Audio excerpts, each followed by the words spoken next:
안녕하세요. 대한민국 조선부터 방산 또 에너지 관련된 업종을 담당하는 멘토 황대근입니다. 오늘은 우리 기술 함께 살펴보도록 하겠습니다. 현재 총선의 결과가 나왔죠. 사실 원전주 입장에서 보게 될 때는 그렇게 긍정적인 이슈는 아니다라고 표현할 수 있을 것 같은데 야당이 승리를 했습니다.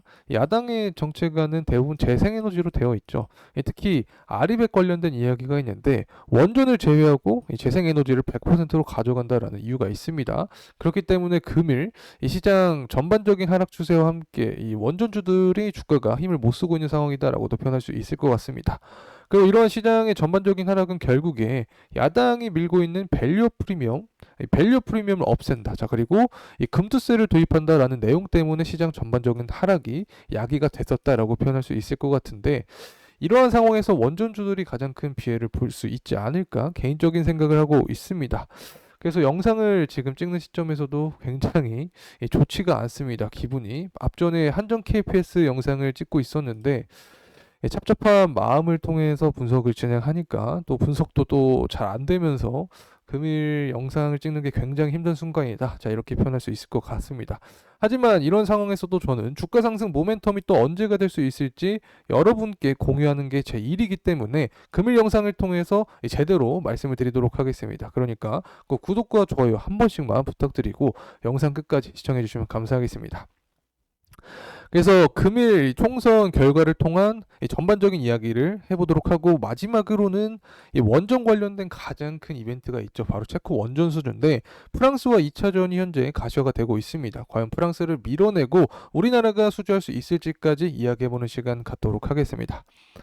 우선은 시장 동향부터 먼저 체크를 해보도록 하죠. 오전 같은 경우에는 이 시장 동향을 봤을 때 하락하는 이 모습을 보여줬습니다. 죄다 파란불이었는데 오후장 들어서 조금 반등하는 모습을 보여주고 있다. 그리고 그 중에서도 바로 원전주가 가장 직접적인 영향을 받고 있는 상황이다. 이 부분은 투자하시는 분들께서도 다들 잘 아시는 내용이겠지만 정부의 정책에 따라서 원전주들의 수급적인 요인 그리고 거래량도 더 많은 그런 탄력을 받는 경향이 크기 때문에 직접적인 영향을 가장 많이 받고 있다. 자, 이렇게 표현할 수 있을 것 같습니다. 자, 넘어가도록 하고 이 탈원전 얘기도 좀 진행을 해보려고 합니다. 사실 원전주 중에서 대표적인 종목이라고 할 수 있는 종목이 바로 한국전력이죠. 이 한국전력 같은 경우에는 탈원전 시기에 이 원전 가동률이 줄어드는 상황에서 국제 에너지 값이 크게 상승을 했습니다. 그렇기 때문에 적자폭이 굉장히 커진 상태였다. 이렇게 표현할 수 있을 것 같은데, 이 당시 한전의 주가가 하락할 때, 이 관련된 원전주들도 힘을 쓰지 못했습니다. 그래서 현재 야당이 승리한 시점에서 다시 한번 탈원전에 대한 과거에 쓴 아픔을 다시 한번 복귀하는 그런 시기가 될 수 있다는 점 말씀을 드립니다. 자, 이제 관련된 결과값 좀 얘기를 하려고 기사를 가져왔습니다. 이 전국 객표율이 100%죠. 결과가 나왔다라고도 볼 수 있는데 이 파란색, 빨간색 그리고 좌우로 굉장히 직관적으로 나눈 상태입니다. 그래서 뭐 총선을 야당이 압승했다라고 이야기가 나오고 있는데 이 밸류업 모멘텀이 상실했다라는 기사화가 계속되고 있습니다. 여태까지 총선 전에는 저 PBR 관련된 주들의 수급이 들어왔죠. 그래서 앞서서도 설명드렸지만 뭐 한국전력이나 공기업 성향의 한국가스공사 같은 경우 수급이 들어오면서 주가가 상승한 모습을 보여줬다. 또 이런 한전 같은 원전 대표 종목이 상승하니까 두산 에너빌리티나 뭐 우리기술 같은 종목들도 함께 상승 모멘텀을 얻었는데 현재는 밸류업 모멘텀을 상실했다라는 이슈가 나와주면서 전반적인 원전 섹터가 하락을 하는 그런 모습을 보여주고 있다. 자, 이렇게 이야기를 할 수 있을 것 같습니다.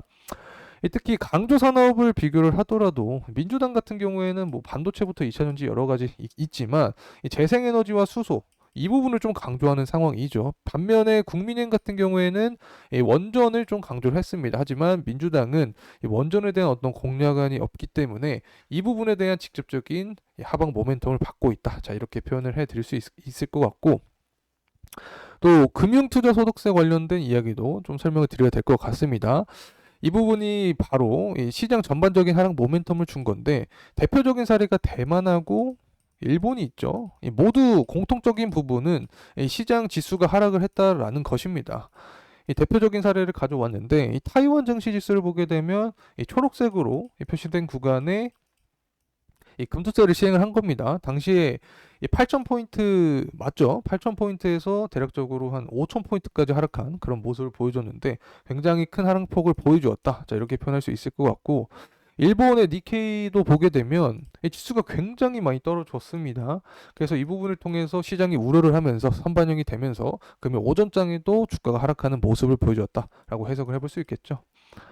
자, 이제는 아리백 관련된 이야기를 하려고 합니다. 앞서서는 전반적인 증시가 하락할 수 있었던 요인들을 대표적인 사례와 함께 파악을 해봤다면, 이제는 정부의 직접적인 정책 관련된 이야기를 해보려고 하는데, 초반에 제가 말씀을 드렸었죠. 이 민주당과 국민의힘의 정책안은 크게 차이가 난다. 특히 이 민주당 같은 경우에는 원전을 배제한다라는 내용을 강조를 하고 있습니다. 그렇게 되니까 당연히 이 원전주들은 주가 상승의 힘을 잃을 수밖에 없게 되는 거죠.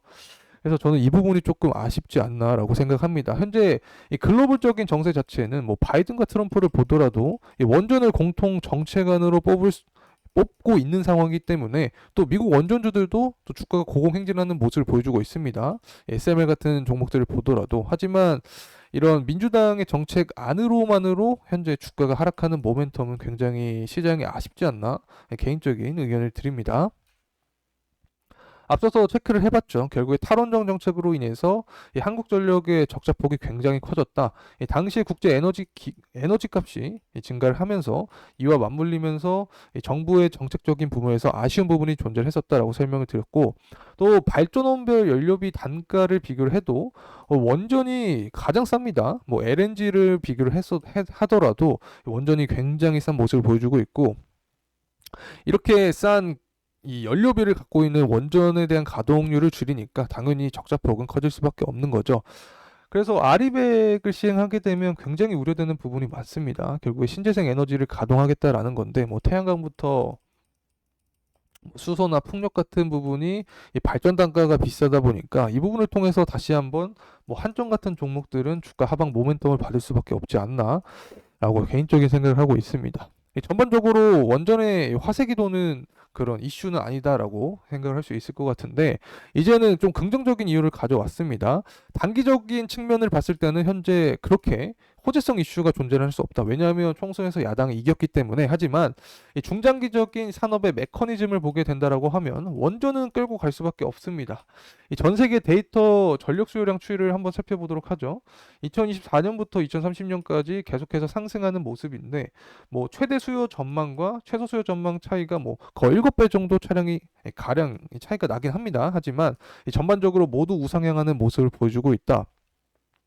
사실 최근 원전이 그렇게 부활했던 이유 자체가 이 기후변화를 늦추기 위한 노력을 하면서 전력 사용량이 늘어날 수밖에 없다. 자, 이 부분과 더해서 AI 모델을 실행하기 위해 필요한 데이터 센터도 이 전력 수요의 증가의 원인이다. 자, 이렇게 나왔기 때문에 이 원전에 대한 수요가 증가한다라고 표현할 수 있는데, 이 산업 트렌드가 이제 AI로 바뀌는 것은 아무도 바꿀 수 없기 때문에 이 중장기적인 관점에서는 이 원전에 대한 수요는 증가할 수밖에 없다. 자, 이렇게 표현할 수 있을 것 같고, 뭐 야당이나 여당이나 어느 입장이 되서라도 결국에 글로벌적인 동향을 따라 가야 되기 때문에 이 중장기적인 흐름세는 변함이 없다라고 개인적인 생각을 합니다.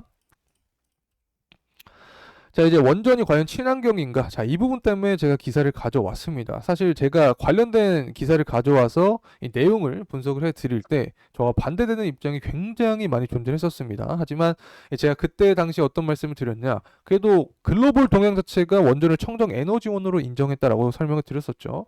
국제에너지기구 회의에서 에너지 장관들이 이 원전에 대한 잠재력을 인정했습니다. 무탄소 기술 확대를 위해서는 원전이 가장 필수적인 요소다라고 설명을 했었고, 또 결과값이 또 증명을 했습니다. 탈원전을 폐기한 이후에 온실가스가 4.8%가 줄었습니다. 실제로 온실가스 배출량은 이 발전 부분에서만 2년 연속 1,000만 톤씩 감소한 것으로 파악이 되었기 때문에 우리가 이 부분을 통해서 원전을 이제는 청정 에너지원으로 삼을 수 있다. 그래서 변화하는 산업 속에서 가장 핵심이 되는 부분이기 때문에 수요는 증가할 수밖에 없다라는 측면 확인할 수 있고, 파이는 당연히 원전 시장에 대한 파이는 당연히 커지겠죠.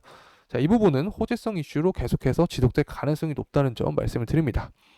자, 실제로 온실가스 배출량을 파악을 해보려고 가져왔습니다. 표를 보게 되면 20년부터 21년 증가했지만 그 이후에 탈원전을 폐기하고 원전에 대한 가동률을 증가시키면서 다시 한번 증가하는 모습을 보여주었다. 이 부분 팩트 체크하고 넘어가도록 하겠습니다. 또 제가 여러분이 궁금해하실까봐 가동률에 대한 지표를 또 가져왔습니다. 이명박 전 정부 때는 대략적으로 89%의 가동률을 보여주었죠. 그리고 박근혜 정부 때조차도 이 80%의 이상을 유지를 해줬습니다. 하지만 이 전 정부 들어서 탈원전 정책을 시행하면서 가동률이 굉장히 떨어졌다. 이러한 측면을 통해서 여러 기업에 좀 부정적인 요인을 만들어 주었다. 이렇게 말씀을 드릴 수 있을 것 같은데, 특히 원전 같은 종목들은 다시 한번 말하지만 굉장히 주가적인 부분에서 억눌렸던 모습이 존재하기 때문에 현재 저의 이 정책적인 정치적인 성향과는 이 별개로 야당이 승리한 결과는 다시 한번 탈원전에 대한 부분을 복귀시키면서 저 포함해서 이 원전주를 투자하시는 분들까지도 조금 힘든 하루를 보내게 하지 않나 개인적으로 생각하고 있습니다.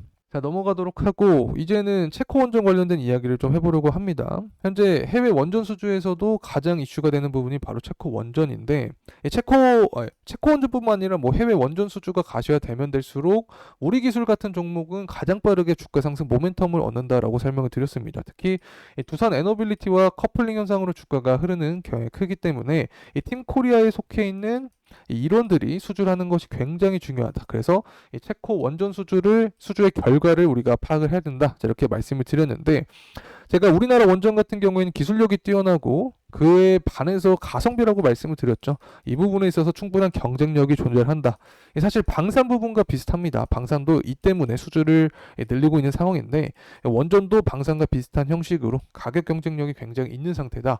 하지만 우리가 또 생각을 해야 될 점은 바로 이 체코 정부가 이 프랑스 EDF의 편의를 현재 봐주고 있습니다. 이 유럽연합 내 프랑스의 위상 자체가 굉장히 높죠. 실제 프랑스 자체는 EU 전체 원자력 발전량의 48.4%를 생산하고 있기 때문에 프랑스에 조금 유리한 이 조건을 형성할 수밖에 없다. 하지만 이 부분을 또 뚫어낼 수 있는 게 바로 기술력이다. 한국 원전의 가격 경쟁력을 바탕으로 한 기술력이기 때문에 향후 체코 원전의 동향이 또 어떻게 될지는 제가 영상을 통해서 꾸준하게 분석해 드릴 예정에 있으니까 제 영상 구독과 좋아요 해주시고 꾸준히 시청해 주시면 감사하겠습니다. 자, 이제 가격적인 측면 살펴보도록 하겠습니다. 현재 주봉으로 보고 있는 상황인데, 제가 주봉의 11선을 굉장히 중요하게 여겼죠. 인간의 심장이다라고도 설명을 드릴 만큼 이 구간을 지지해주면서 주가가 상승해주는 모습을 보여주어야 향후 추세적으로도 이상 없는 모습을 우리가 그려볼 수 있다라고 설명을 드렸는데, 현재 11선 밑으로까지 주가 폭이 내려온 상황입니다. 바로 총선 결과 때문이다, 이렇게 설명을 드릴 수 있을 것 같은데, 향후 이제 주가 상승 모멘텀이 언제 나올까, 이 부분이 굉장히 중요한 상황이죠. 우선은 현재 이 21선과 닿고 있는 상황이기 때문에 이 선을 이탈하게 된다라고 하면 전저점 구간을 지지하는 모습이 중요하다. 자, 이 부분은 말씀을 드릴 수 있고, 그렇다면 주가 상승 모멘텀은 언제가 될 수 있을까, 이 부분에 대해서도 또 설명을 드려야겠죠. 현재 제가 계속 강조드렸던 부분이 존재합니다. 결국에는 미국 대선을 봐야 됩니다. 이 미국 대선이 지금 가려서 보이진 않지만 7월과 8월에 공화당과 민주당 전당대회가 존재합니다. 하지만 이 바이든과 트럼프의 지지율 차이를 봤을 때 최근까지는 트럼프가 앞선 상황이었지만 이 바이든이 4%포인트를 제쳤다라는 또 이야기가 나와주고 있습니다. 그만큼 이 지지율 싸움이 굉장한 상황이다라고 설명을 드릴 수 있는데, 자, 이러한 조건이 계속 된다라고 하면 이 정책적인 부분을 강조할 수밖에 없겠죠. 이 양측 다 지지율을 끌어올리기 위해서 결국에는 이 정책안이 중요하다라는 소리인데, 공통 정책안 자체가 바로 원전입니다.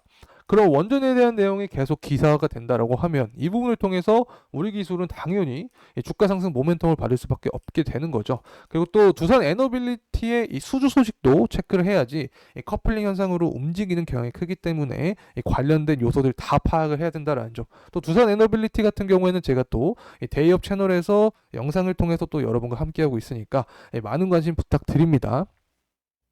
자, 이렇게 오늘 우리 기술에 대한 영상 마무리 해봤습니다. 총선에 대한 결과로 시작해서 원전에 대한 기준으로 봤을 때는 좀 좋지 않은 마음이 드는 상황이다라는 점 말씀을 드리고 싶습니다. 관련된 의견이 있으신 분들은 댓글에 많이 남겨주시면 제가 또 참고하면서 영상을 제작하니까 많은 관심 부탁드립니다. 자, 이상으로 영상 마무리하겠습니다. 감사합니다.